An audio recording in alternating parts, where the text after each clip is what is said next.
I mean, seriously, what else did you expect was going to happen today? You got the team with the best record in the National Football League, the Arizona Cardinals, coming into the spaceship that took a huge shit in the Roman Coliseum, third-rate ass joint, Soldier Field, to take on Bears football. I mean, what did you logically think was going to happen? Even if Kyler Murray and DeAndre Hopkins weren't playing, the results would have probably been largely the same.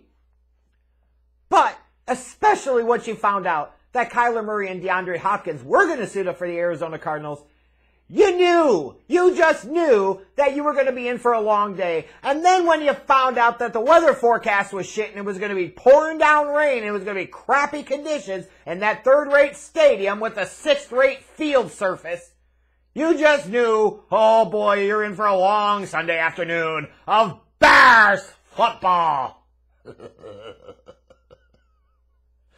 And the good thing about this game, and there are lots of good things about it. Lots of good things. The first good thing was they eliminated all doubt almost immediately. Bears' first offensive possessions. A couple of runs. First Andy Dalton pass, he drops back. He throws it high and just a bit outside on his wide receiver who tries to reach back. Of course, it gets tipped up. Interception. What do you know? So immediately, after 3 offensive plays, the Bears have 1 pick. They put the Cardinals, the best team in the league record-wise this year, in golden position. So, of course, the Cardinals are going to do what they're going to do, which is eventually, even though they got to a 4th and 2, they sat there and said, the weather conditions indicate probably just as safe to go for it. Nah, it ain't nothing to do with that. It's the fact that they did not fear the Desai defense one bit. And they figured on 4th down, they'd play some Bears football. And you get a beautiful throw from Kyler Murray, a beautiful effort and catch by DeAndre Hopkins. It's a touchdown, 7-0 before you blinked and noticed. Bears football. That's how the Bears started off this game. It eliminated all doubt. You knew this thing was going to be ugly. You knew there was no chance. You knew that even when they would go on their slow, plodding, methodical drives where David Montgomery would have a decent day and the Cardinals would have trouble stopping him on the ground at times, you knew eventually this team was going to shoot themselves in the foot. Like you finally try and respond and you get into position and there's another questionable pass by Andy Dalton and a lot of your golden boy, Cole Kmet, what does it do? Right out of his hands. Interception, Bears football! And maybe you'll credit Cole Kmet for that because you say he's a Chicago area kid, he grew up a Bears fan, he understands that nothing good comes from winning this game. So why not help out the Cardinals, huh? And boy, did the Bears help out the Cardinals a ton today, didn't they? Even when you get into a position where you're at midfield and it's right before the end of the half, you're down a couple of scores. Matt Nagy gets the Cardinals to call a timeout, has the timeout to think about it, and instead of coming up with something and showing some nuts and saying, fuck it, I'm a 4-7 coach on my way out, I might as well go out swinging, he sits there and tries to draw up a hard count of that. Of course doesn't work, so that way you get a delay of game penalty. Dick Duran and John Shoop can get off to this one, set up the punter for field position for the defense. Bears football!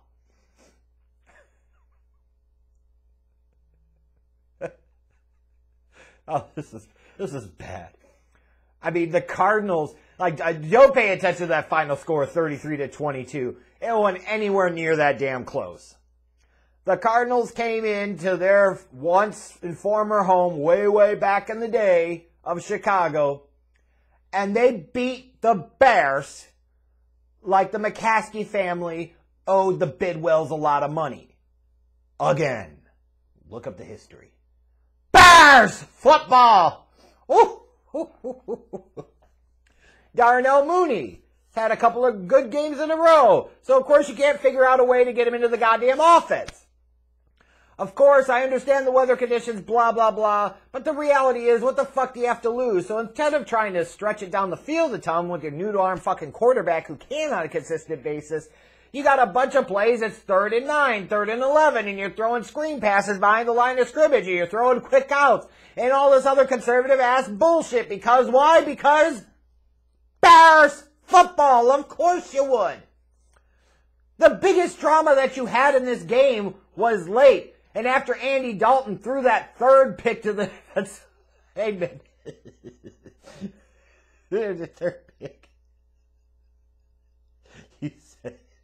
I tweeted, I said... Bitches throw 3 picks in a game. Legendary losers throw 4.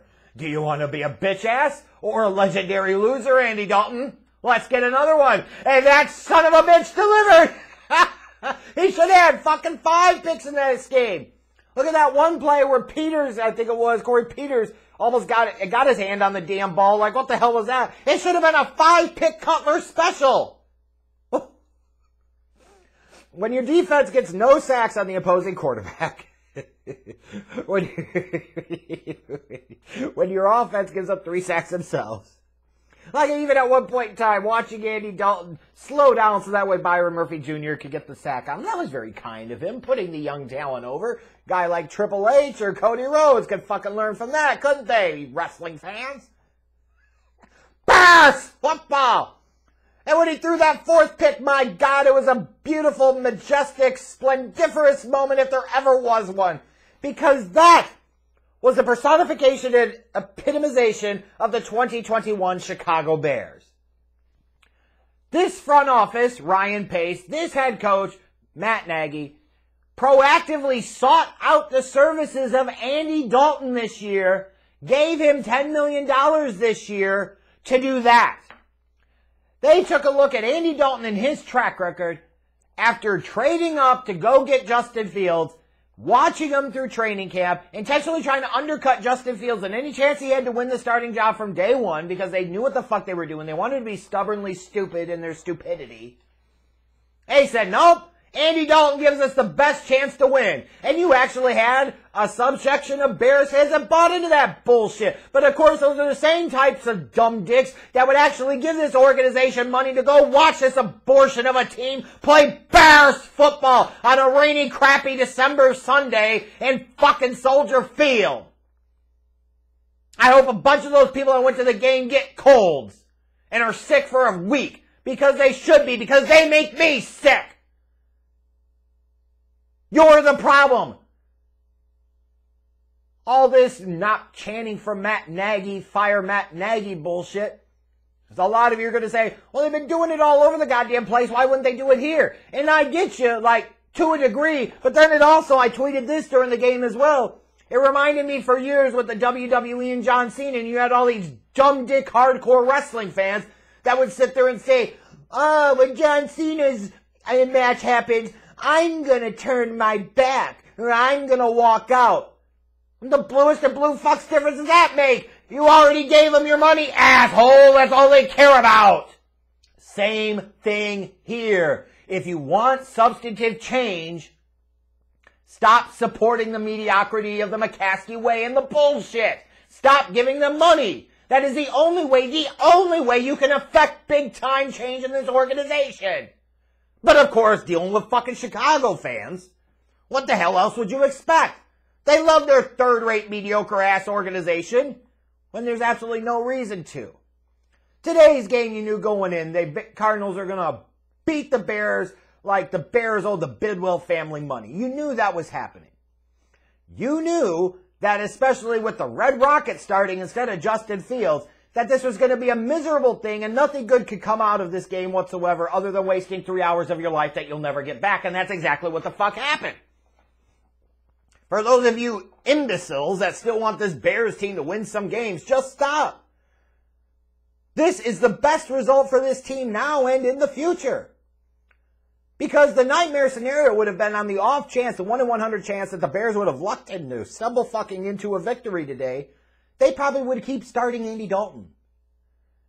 And they would keep trying to do desperate things to try to win. And then the McCaskey family and Ted Phillips could look at the situation at the end of the season and say, man, we had a bunch of injuries, but this team rallied behind the coach. Let's give them another year! I mean, my God. It's just bad. Andy Dalton threw 4 picks today. Why at some point didn't they just put in Nick Foles? Let the young gun go and see what he can do, right? Bears football! And the Cardinals didn't even really have to do shit today. Of course, the Desai defense didn't get any turnovers themselves because that's what Bears football is all about. You got some bear weather to play some Bears football. Oh, and it gets better. Next week, isn't that game in prime time? At Lambeau against the Packers? Woohoo! Fuck you, America!